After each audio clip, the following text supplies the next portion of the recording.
رحمۃ وعلی اعداء محمد و آل محمد اما بعد وفقنا اللہ وإیاکم للعلم والعمل الصالحین انشاءاللہ تعالی. وینصب بلن، یہاں سے ساتھ جو متن ہے کہ فعل مضارع کو نصب دی جاتی ہے لن کے ذریعے سے، جیسے لن نبرہا کہ ہم نہیں اٹھیں گے.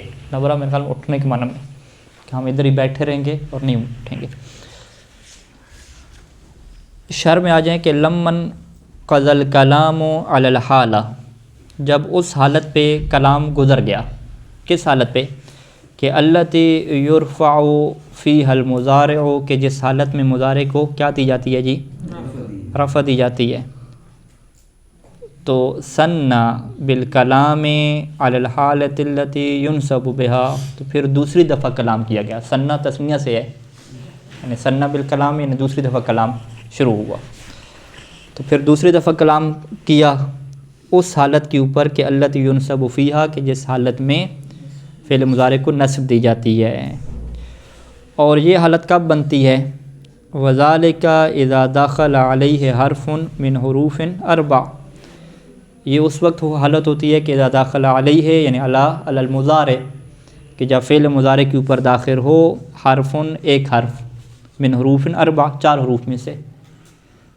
اور وہ 4 حروف کون سے ہیں؟ لن، کے، اذن اور ان. ٹھیک ہے، ترتیب ساری بدل دی ابن ہشام نے. ہم کیسے پڑھتے تھے؟ ان، کے، اذن. تو ابن ہشام کہتے ہیں کہ جی میں آپ کو بتاتا ہوں کہ ترتیب کیوں بدلی ہے، وجہ کیا ہے اس کی. ٹھیک ہے جی، کہتے ہیں کہ وَبُدِئَ بِالْكَلَامِ عَلَى لَن، لن کے ساتھ کلام کو ابتدا کی گئی، شروع کیا گیا. کیوں؟ لِأَنَّهَا مُلَازِمَةٌ یا تن ملازمتٌ للنصب، کیونکہ جو لن ہے وہ نصب کو ملازم ہے. یعنی کوئی ایسی عربی زبان میں مثال آپ کو نہیں ملے گی کہ حرف ناصبہ لن ہو اور نصب نہ آئے. تو لہذا جس کے اندر یہ پاور ہو، یہ طاقت ہو کہ وہ ہمیشہ نصب دیتا ہے، ہمیشہ نصب کو لازم ہوتا ہے، تو اس کو آپ کیا ذکر کریں؟ پہلے نمبر پہ کیا ذکر کریں؟ کیونکہ وہ مضبوط ہے نا. بخلاف البواقی، جبکہ باقیوں میں ایسا نہیں ہے. اذن ہو، ان ہو، کے ہو، اس میں بعض مثالیں آپ کو ایسی ملیں گی کہ یہ حرف آئے ہوں گے لیکن یہ نصب نہیں دیں گے. جیسے کے جو ہے وہ جارہ بن جائے گا کبھی کبھار. ٹھیک ہے، یہ حالات بھی بنیں گے آپ کے پاس. اچھا، یہ اس وجہ سے کہ باقیوں. اچھا، پھر باقیوں میں ان بیچارے کو آخر پہ کیوں لکھا بھائی؟ ٹھیک ہے جی، کے، اذن اور ان کو آخر پہ کیوں لکھا؟ کہتے ہیں وَخَتَمَ بِالْكَلَامِ یا خُتِمَ بِالْكَلَامِ، کلام کا جو ہے وہ اختتام کیا گیا علی ان کے اوپر. کیوں؟ لِطُولِ الْكَلَامِ عَلَيْهَا، کیونکہ اس کے اوپر کلام کیا ہونی ہے؟ لمبی ہونی ہے. تو پہلے شارٹ کٹ والی باتیں بتلا لیں، پھر جو لمبی کلام ہے وہ بعد میں ہوگی. ٹھیک ہے جی. تو جس خطیب نے لمبا پڑھنا ہو اس کو پہلے پڑھاتے ہیں یا بعد میں پڑھاتے ہیں؟ بعد میں پڑھاتے ہیں نا. پہلے وہ لمبا پڑھ کے پڑھ جائے تو باقیوں کوئی سنیں گے ہی نہیں. ٹھیک ہے، تو یہ ان کی کیا ہے؟ ترتیب بدلنے کی وجہ ہے. اچھا، اب آتے ہیں لن کے اوپر کہ لن ایک ایسا حرف ہے یفید النفی والاستقبال بالاتفاق. تمام نحویوں کا جس بات میں اتفاق ہے کہ 2 یہ معنی ادا کرتا ہے، 2 معنوں کا مرکب. پہلے نمبر پہ نفی اور دوسرے نمبر پہ استقبال. مستقبل میں نفی کرتا ہے، مستقبل کی نفی کرتا ہے. ٹھیک ہے جی. اس میں تو کیا اتفاق ہے سب کا کہ یہ اگر ہم جملہ بولیں گے کہ لن ادرسا، تو اس کا مطلب کیا ہوگا؟ میں درس نہیں پڑھوں گا. مستقبل میں اس کی نفی ہوگی. ٹھیک ہے، اس کا مطلب کیا ہے کہ ابھی وہ پڑھ رہا ہے درس، لیکن مستقبل کا کیا کہہ رہا ہے کہ لن ادرسا، میں درس نہیں پڑھوں گا. تو اس کو کیا کہتے ہیں؟ حال کی نفی نہیں کرتا، یہ مستقبل کی کیا نفی کرتا ہے. تو اگر وہ آج درس پڑھ رہا ہے تو اسے آپ نہیں کہہ سکتے کہ بھئی آپ درس کیوں پڑھ رہے ہیں. تو وہ کہے گا کہ میں نے مستقبل کی بات کی ہے، لن ادرسا، کہ میں نہیں پڑھوں گا، یعنی کل سے نہیں پڑھوں گا، مستقبل جب آئے گا. اچھا، اس میں کچھ نحویوں نے کہا کہ بھئی لن ادرسا کا آپ ترجمہ یوں کریں کہ میں ہمیشہ درس نہیں پڑھوں گا، ہرگز درس نہیں پڑھوں گا. یہ لفظ سے ہمیشہ میں اندر لے کریں. انہوں نے کیا کہا کہ اگر یہ بندہ کہتا ہے نا کہ لا ادرسو، پھر تو آپ کہتے ہیں کہ درس نہیں پڑھوں گا. لیکن یہ جو لن ادرسہ کہہ رہے ہیں نا، تو اس کا مطلب کیا ہے کہ یہ کہہ رہا ہے کہ میں ہمیشہ درس نہیں پڑھوں گا، ہرگز درس نہیں پڑھوں گا. تو لہٰذا کچھ ناویوں نے یہ کہا کہ یہاں پہ تعبید ابداً، ٹھیک ہے، ابداً کا معنی کیا یہاں پہ موجود ہے. یعنی ہم کیا کہیں گے کہ کچھ ناویوں کے مطابق، جس میں زمخشری ہیں، کہ لن نفی استقبال کا فائدہ دیتا ہے، لیکن ساتھ ساتھ کس کا فائدہ دیتا ہے؟ تعبید کا. تعبید یعنی اردو کے ترجمے میں آپ لفظ ہمیشہ لے کر آئیں گے یا ابداً لفظ لے کر آئیں گے. ابداً عربی کا ہو گیا، اردو میں ترجمہ کیسے کریں گے؟ ٹھیک ہے، میں ہمیشہ درس نہیں پڑھوں، یا کبھی کر لیں، میں کبھی بھی درس نہیں پڑھوں گا. ٹھیک ہے، یہ ہے.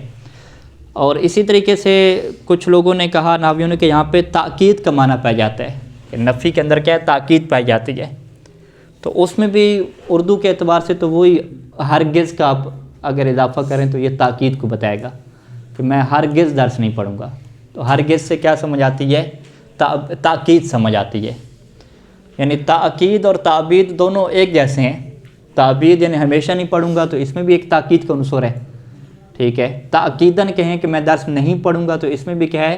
یہی آپ کو سمجھ آتا ہے، نہیں پڑھے گا. اتنی تاکید سے کہہ رہا ہے تو مطلب ہے کہ بے شک نہیں پڑھے گا، ہمیشہ نہیں پڑھے گا. تو یہ دونوں معنی کے اعتبار سے کیا ہیں؟ قریب ہیں. ٹھیک ہے، لیکن اردو کے اعتبار سے آپ اگر تھوڑا غور و فکر کریں تو ممکن ہے کہ لفظوں میں فرق ہو. یعنی اگر ترجمے میں ہمیشہ کے لیے آیا تو اس سے وہ تعبید کے معنی میں لیں گے. اگر ہرگز کا لفظ ہے، ٹھیک ہے، تو اس سے وہ کیا لیں گے؟ تاکید کے معنی میں لیں گے. ایک دن تاکید آ رہی ہے، ہمیشہ کا لفظ نہیں آ رہا. لن ترانی آپ ہرگز نہیں دیکھیں گے، اس کا ترجمہ کیا کریں گے؟ ہرگز نہیں دیکھیں گے. ہاں، تاکید والا کریں گے. تو ابن ہشام کیا کہتے ہیں کہ جس بات پہ نحویوں کا اتفاق ہے کہ آپ تاکید والا معنی نہ کریں، تعبید والا معنی نہ کریں. لن ترانی کا کیا مطلب ہوگا؟ کہ آپ مجھے نہیں دیکھیں گے، بس یہ ترجمہ کریں. آپ مجھے ہرگز نہیں دیکھیں گے، آپ مجھے کبھی نہیں دیکھیں گے. یہ کبھی اور ہرگز کا معنی یہ نہ لے کر آئیں. ہاں، نفی ہے. ہاں، یعنی ممکن ہے، اس میں ممکن ہے دیکھنا. جی بالکل ایسے ہی. اسے آپ کیا کہتے ہیں کہ بھئی پھر تو اس کا مطلب ہو گیا کہ خدا کے بارے میں آپ ایک تھوڑا سا احتمال رکھ رہے ہیں کہ یعنی تھوڑا ہو سکتا ہے دیکھ لیں، کبھی مستقبل بعید میں دیکھ لیں. ٹھیک ہے، تو جیسے اس بندے نے کہا کہ لن ادرسہ، میں درس نہیں پڑھوں گا، اور فرض کریں 2 مہینے کے بعد پڑھنے آ گیا، تو آپ کیا کہیں گے کہ بھئی آپ نے تو کہا تھا کہ میں درس نہیں پڑھوں گا، چھوڑ گئے تھے مدرسہ، تو ابھی کیوں آ گئے؟ تو وہ کیا کہے گا کہ بھئی ابن ہشام نے کہا تھا کہ یہ فقط نفی کے اوپر دلالت کرتا ہے، تعبید کے اوپر دلالت ہی نہیں ہے. تو میں نے کب کہا تھا کہ میں ہمیشہ کے لیے درس نہیں پڑھوں گا؟ ٹھیک ہے، تو میں نے جھوٹ تو نہیں بولا، میں نے سچ بولا تھا کہ درس نہیں پڑھوں گا، مستقبل میں نہیں پڑھوں گا. تو میں نے 2 مہینے نہیں پڑھا درس، تو 2 مہینے کافی ہیں میری بات کے سچا ثابت ہونے کے لیے. اگر میں کہتا کہ ہمیشہ کے لیے نہیں پڑھوں گا، تو پھر آپ مجھے جھوٹا کہتے ہیں کہ میں اپنی بات سے مکر گیا ہوں، اپنی بات سے پھر گیا ہوں. ٹھیک ہے، اپنی بات سے کیا پھر گیا ہوں، پھر آپ ایسا کہتے. تو ایسے ہی ہے کہ میں آپ سے کبھی بات نہیں کروں گا. ٹھیک ہے، لا نتکلم. تو یہ جملے درست ہوتے ہیں کیونکہ 1-2 دن تو وہ بات نہیں کرتا، پھر بات کرنے لگ جاتے ہیں. تو آپ اسے کہتے ہیں کہ تم نے جھوٹ بولا تھا، انہوں نے کہا نہیں جھوٹ نہیں بولا تھا، کیونکہ ابن شام کے مطابق لن کیا ہے؟ فقط نفی پہ دلالت کرتا ہے، تعبید اس کے اندر ہوتی نہیں ہے. تو یہ اس کا مطلب کیا ہے کہ یہ نظام چلتا ہے، پھر اس میں کوئی بندہ جھوٹا نہیں ہوتا. ابن شام کی وجہ سے بہت سارے وعدہ خلاف ورزیوں کی کیا ہے بچت ہو جائے گی. ٹھیک ہے، ہاں. تو لیکن فصاحت و بلاغت کیا کہے گی یہاں پہ؟ بلاغت ہے کہ نہیں، آپ حالات کو دیکھیں گے، سیاق و سباق کو دیکھیں گے. اگر وہ بات کرنے والا جو ہے وہ اللہ تعالیٰ کی ذات ہے، بات کرنے والا انسان کیا ہے؟ شدید نفرت میں آ چکا ہے، تو پھر ان جیسے حالات سے آپ یہ چیک کریں گے کہ یہ کیا ہمیشہ کے لیے نفی کی بات کر رہا ہے یا کس کے لیے کر رہا ہے. اب جب اللہ کا دیکھنا جو ہے وہ محال ہے، تو لن ترانی کا مطلب پھر یہی ہوگا کہ تم ہمیشہ کے لیے مجھے نہیں دیکھو گے، ہرگز نہیں دیکھو گے. تو لہٰذا وہاں پہ جو ہرگز کا معنی آئے گا، تعبید کا جو معنی آئے گا، وہ تعبید کا معنی لن کی وجہ سے نہیں آ رہا، بلکہ دیگر سیاق و سباق اور حالات کی وجہ سے آ رہا ہے. ہستی ایسی ہے، حالات ایسے ہیں، آپ کو سیاق و سباق سے، سارے ماحول سے یہ لگ رہا ہے کہ بندہ جو ہے نا، جو اللہ تعالیٰ کی طرف سے جو اعلان ہو رہا ہے، وہ اس لیے اعلان ہو رہا ہے کہ یہ بندے دیکھ نہیں سکتے اللہ کو. اسی طریقے سے کوئی بندہ جب وعدہ کرتا ہے، ایسی پلاننگ کرتا ہے، تو وہاں پہ بھی حالات کو آپ ایسے لگ رہا ہوتا ہے. تو لہٰذا ہم کیا کہتے ہیں کہ ابن ہشام کے نظریے کے مطابق اور جو نحویوں کا اتفاقی نظریہ ہے اس کے مطابق فقط نفی کا معنی پایا جائے گا. جو تعبید کا ترجمہ کیا جاتا ہے ہمیشہ کے لیے، یا تاکید کا ترجمہ ہرگز کے لیے کیا جاتا ہے، وہ فساد و بلاغت کی باتیں ہیں کہ جس میں آپ سیاق و سباق کے مطابق کیا ترجمہ کرتے ہیں. وگرنہ نحوی ترجمہ میں اس آیت کا یہ ترجمہ غلط ہوگا کہ تم مجھے ہرگز نہیں دیکھو گے. ہرگز والا یہاں پہ لفظ لانا غلط ہوگا، لیکن فساد و بلاغت کے اعتبار سے ہرگز لانا کیا ہے؟ درست ہوگا. واضح؟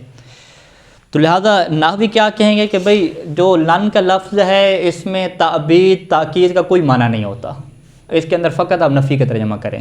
تعبید تاکید کا لے کر آنا ہے آپ کو ترجمہ، تو وہ اپنے حالات آپ دیکھ لیں کہ وہ بندہ کہاں سے بات کر رہا ہے، کیسے کر رہا ہے، اس کے مطابق آپ یہ خود سمجھ لیں. یعنی حالات سے سمجھ لیں تو وہ اور بات ہے، وگرنہ لفظ آپ کو نہیں سمجھائے گا.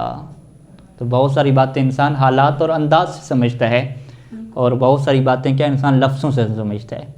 یعنی جو فقہا کلام اہل بیت کی بہت زیادہ مہارت رکھتے ہیں، تو اگر شروع میں ان کو یہ نہ بھی بتایا جائے کہ یہ امام صادق کا فرمان ہے یا امام زین العابدین علیہ السلام کا، وہ خود کلام کو دیکھ کے آپ کو بتلا سکتے ہیں کہ یہ چھٹے امام کا فرمان ہوگا یا چوتھے امام کا ہوگا، کیونکہ وہ ہر امام کے ذوق سے کہیں واقف ہیں. ٹھیک ہے جی. یعنی فیس بک کی ہم نے آئی ڈی چینج کی، کسی اور نام سے تحریریں لکھیں، تو جو ہماری تحریروں کو پکے پڑھتے تھے انہوں نے میسج کیا کہ بولا صاحب یہ آپ کی آئی ڈی ہے. ان کے آپ کیسے کہتے ہیں؟ انداز تحریر سے لگ رہے. ٹھیک ہے. تو جو تحریروں کے انداز کو جانتے ہیں وہ چاہے آپ نام نہ بھی لکھیں نا، وہ پہچان جاتے ہیں کہ کون بندہ بات کر رہے ہیں. تو اسی طریقے سے جو حالات کو جانتے ہیں اس میں نحوی کہہ بھی دیں کہ جو لن ہے یہ تاکید کے لیے نہیں آئے گا، لیکن آپ کو پتہ ہے کہ بندہ جو بات کرتا ہے نا پھر پوری کرتا ہے. دنیا ادھر ادھر سے ہو جائے، بندہ ضد کا کیا ہے؟ پکا ہے. اس نے کہہ دیا کہ بات نہیں کروں گا تو نہیں کرے گا، چاہے جو ہے امام زمانہ بھی آ جائیں ایسے کہیں کہ بات کرو، پھر بھی کیا نہیں کرے گا. تو ایسے اگر حالات پتہ ہوں تو اس کا مطلب ہے کہ آپ کو تعبید اور تاکید کہاں سے سمجھ آ رہی ہے؟ حالات سے سمجھ آ رہی ہے، لفظوں سے کیا سمجھ نہیں آ رہی. تو لہٰذا حالات، سیاق و سباق، یہ بہت سارے لفظوں کے ترجمے بدل دیتے ہیں، لیکن اس لفظ کے ترجمہ بدلنے کو ہم غلط نہیں کہہ سکتے.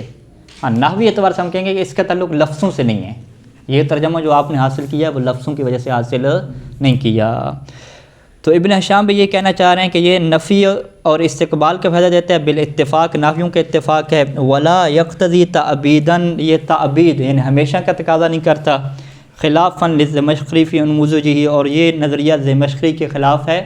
زمخشری کی کون سی کتاب؟ انموذج جو کتاب ہے. اگر پیپر میں پوچھا جائے کہ زمخشری کے نزدیک لن کا کیا معنی ہے، تو آپ کیا کہیں گے؟ نفی والاستقبال والتعبید. یعنی تینوں چیزیں آپ کو لکھنی پڑیں گی. ولا تاکیداً، اور نہ یہ تاکید کا فائدہ دیتا ہے. اور یہ معنی بھی کیا ہے؟ زمخشری کے برخلاف ہے. کس میں؟ فی کشاف ہی، کتاب کشاف میں. یعنی زمخشری کی دو کتابیں ہیں، ایک میں انہوں نے تعبید کا لکھا، ایک میں انہوں نے تاکید کا لکھا. اور یہ دونوں کتابوں میں الگ الگ باتیں نہیں ہیں. کیوں؟ کیونکہ ہم کہتے ہیں کہ تعبید اور تاکید دونوں ایک جیسی چیزیں ہیں. تو لہٰذا آپ کبھی کہتے ہیں کہ وہ تعبید کی بات کر رہا ہے، کبھی تاکید کی بات کر رہا ہے.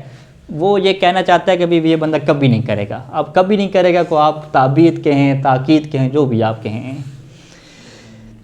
اچھا، بل قول کا، پھر ابن ہشام کیا کہیں گے کہ یہ جو آپ جملہ کہتے ہیں کہ لن اقوم، کہ میں کبھی کھڑا نہیں ہوں گا، الیکشن میں کبھی نہیں کھڑا ہوں گا. ٹھیک ہے، اس طریقے سے برے طریقے سے آ رہا ہے. میں کہا کہ لن اقوم، اب میں کبھی کھڑا نہیں ہوں گا. تو محتمل، تو اس سے کیا احتمال ہے آپ کو کہ لأن ترید بذالک، کہ آپ اس سے یہ ارادہ کریں کہ انک لا تقوم ابدا، کہ آپ کبھی کھڑے نہیں ہوں گے. ایک اس سے یہ بھی احتمال ہے.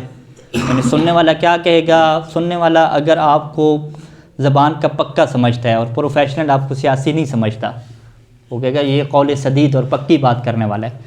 تو وہ کیا احتمال دے گا کہ ممکن ہے وہ کہے کہ آپ نے ہمیشہ کے لیے یہ بات کی ہے کہ آپ کبھی بھی الیکشن میں کھڑے نہیں ہوں گے. یہ بھی ایک احتمال ہے. اور ایک احتمال کیا ہے؟ وَأَنَّكَ لَا تَقُومُ فِي بَعْضِ أَزْمِنَةِ الْمُسْتَقْبَلِ، اور یہ بھی احتمال ہے کہ آپ کھڑے نہیں ہوں گے مستقبل کے بعض زمانے میں. ٹھیک ہے. وَهُوَ مُوَافِقٌ لِقَوْلِكَ، اور یہ جملہ آپ کے اس قول کے موافق ہوگا کہ لا اقوم، کہ میں کھڑا نہیں ہوں گا. کس بات میں؟ کہ فی عدم افادت التاکید، کہ جیسے لا اقوم سے عدم افادت تاکید ہے، تاکید کا اس سے فائدہ نہیں ہوتا، ایسے ہی لن اقوم سے بھی تاکید کا فائدہ نہیں ہوتا. اب دونوں احتمال موجود ہیں. آپ کسی ایک کا فیصلہ نہیں کر سکتے. ایک کا فیصلہ کب ہوگا؟ جب آپ کو حالات کا پتہ ہوگا. اور اگر کوئی سیاسی بندہ ہے تو آپ تو کہیں گے یہ تعبید تو ہوتی نہیں ہے نا ان کی، یہ ہمیشہ کیا ہے بعد میں چیزوں کو توڑ دیتے ہیں، ابھی کہہ رہے ہیں الیکشن میں کھڑے نہیں ہوگا، آگے کی اپنی پارٹی آ گئی، کسی پارٹی والے نے 12 ٹکٹ دے دیا تو یہ پھر الیکشن میں کھڑا ہو جائے گا. تو لہٰذا آپ کیا کہیں گے کہ لن اقومہ جو سیاسی بندہ کہہ رہا ہے تو وہاں سے فقط نفی مراد ہوگی. دیگر کوئی بندہ کہہ رہا ہے، فرض کریں اگر معصوم کہہ رہے ہیں یا اور اس طرح کے افراد کہہ رہے ہیں تو وہاں پہ آپ کہہ سکتے ہیں کہ یہ بات کے سچے ہوتے ہیں اور یہ خلاف ورزی نہیں کرتے، تو وہ ہمیشہ کے آپ معنی میں لے سکتے ہیں. ٹھیک ہے، یعنی یہ تاکید اور تعبید یہ حالات سے یہ احسن تاکید اور تعبید کا تعلق حرف نفی لن کی وجہ سے نہیں ہے، یہ حالات بتلائیں گے، شاک و سباق اور حالات، بندے کی کیا حالات ہیں، کہنے والا کون ہے. ٹھیک ہے جی. اچھا، اس میں اب کچھ لوگوں نے کہا کہ یہ جو تعبید اور تاکید کا زمشقی کہتا تھا نا کہ یہ خود لن کا جو لفظ ہے نا یہ تعبید کو بتلائے گا. ٹھیک ہے، ابداً یہ خود اس کے اندر پوشیدہ ہے. انہوں نے کیا قرآن مجید میں آیات ہیں کہ جس میں لفظ لن بھی لگا ہوا ہے، آگے ابداً بھی لگا ہوا ہے. کون سی آیت ہے جی؟ ہاں، وَلَن يَتَمَنَّوْهُ ابداً، کہ وہ اس کی کبھی بھی تمنا نہیں کریں گے، موت کی تمنا نہیں کریں گے ابداً. ابداً بھی لفظ لگ گیا، ہمیشہ کے لیے لگے نا. تو اس کا مطلب کیا ہے کہ ابداً کا جو لانا ہے نا یہ فضول نہیں ہے، یہ ایک اضافی معنی بتلانے کے لیے آیا. اگر لن کے ذریعے سے ہمیشہ کا معنی واضح تھا تو پھر ابداً لانے کی ضرورت ہی نہ پڑتی. تو ابداً لانا ایک اشارہ بتلاتا ہے کہ یہ ابداً لن کے اندر موجود نہیں تھا. واضح؟ اچھا جی. وَلَا تَقَعُ لَن لِلدُّعَاء، یہ آپ نے کہا کہ مستقبل کی نفی کے لیے آتا ہے، تو کیا یہ دعا کے اوپر واقع ہو سکتا ہے یا دعا کے اوپر واقع نہیں ہو سکتا؟ دعا میں کیا ہوتا ہے کہ انسان یہ نہیں کہہ رہا ہوتا کہ میں کھڑا نہیں ہوں گا، بلکہ یہ کہہ رہا ہوتا ہے کہ اللہ مجھے کھڑا نہ کرے. ٹھیک ہے، دو چیزیں ہیں نا. دعا کو اسی وجہ سے کیا کہتے ہیں کہ یہ خبر نہیں ہوتی، اخبار نہیں ہوتی، یہ کیا ہوتی ہے؟ انشاء ہوتی ہے. تو اب یہ بحث ہے کہ آپ نے یہ تو کہہ دیا کہ لن جو ہے وہ مستقبل میں نفی کرتی ہے، تو کیا یہ مستقبل میں نفی فقط خبر کی کرتی ہے یا خبر کی بجائے یہ انشاء یعنی جو دعائیہ کلام ہے اس کے بھی اوپر بھی لن لگ سکتا ہے؟ یعنی اگر ایک بندے نے یہ کہنا ہو کہ اللہ مجھے کبھی کھڑا نہ کرے، ٹھیک ہے جی، اللہ مجھے نجف سے کبھی نہ نکالے، ٹھیک ہے، میں نکلوں گا وہ یہ نہیں کہنا چاہ رہا کہ میں کبھی نجف سے نہیں جاؤں گا، نہیں، وہ یہ کہنا چاہ رہا ہے کہ اللہ مجھے نہ نکالے. تو کیا وہ یوں کہے گا کہ یعنی لن یخرج اللہ لی، وہ کیا ہے، لن کہے گا یا لا کہے گا؟ ٹھیک ہے، کیا کہے گا؟ تو یہاں پہ ابن ہشام کا یہ نظریہ ہے کہ ولا تقع لن للدعاء، کہ لن جو ہے وہ دعا کے لیے واقع نہیں ہوتا، یہ خبر کے لیے کیا واقع ہوگا. لیکن خلافاً ابن سراج، یہ بات ابن سراج کے برخلاف ہے. ابن سراج یہ کہتا ہے کہ لن دعا کے اوپر بھی داخل ہو سکتا ہے. اور کچھ لوگوں نے لکھا کہ خود جو ابن ہشام کی کتاب مغنی ہے اس میں انہوں نے لکھا ہے کہ لن جو ہے وہ دعا کے لیے بھی استعمال ہوتا ہے. ہاں، شرح قطر النداء میں کیا ہے، اپنی بات سے پھرے ہوئے ہیں. واضح؟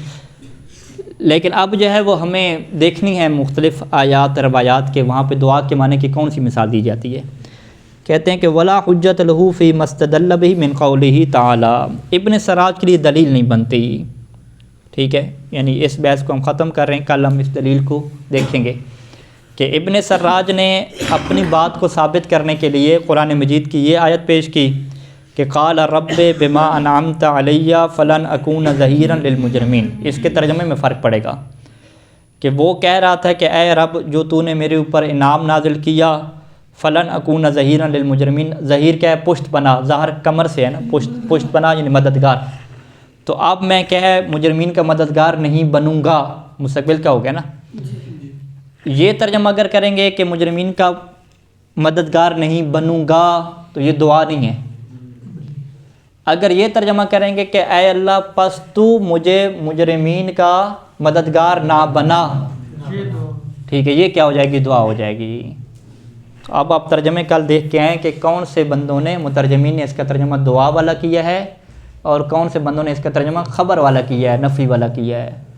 تو اگر کوئی مترجم ابن سراج کی طرح کا مل جاتا ہے تو پھر ہم کیا کہیں گے کہ یا تو اس کا تکا لگا ہے، ٹھیک ہے، یا اس کو پتہ تھا واقعہ ناوی طور پہ کہ یہ دعا کے معنی میں کیا استعمال ہوتا ہے۔ صلی اللہ علیہ محمد وآلہ اجمعین۔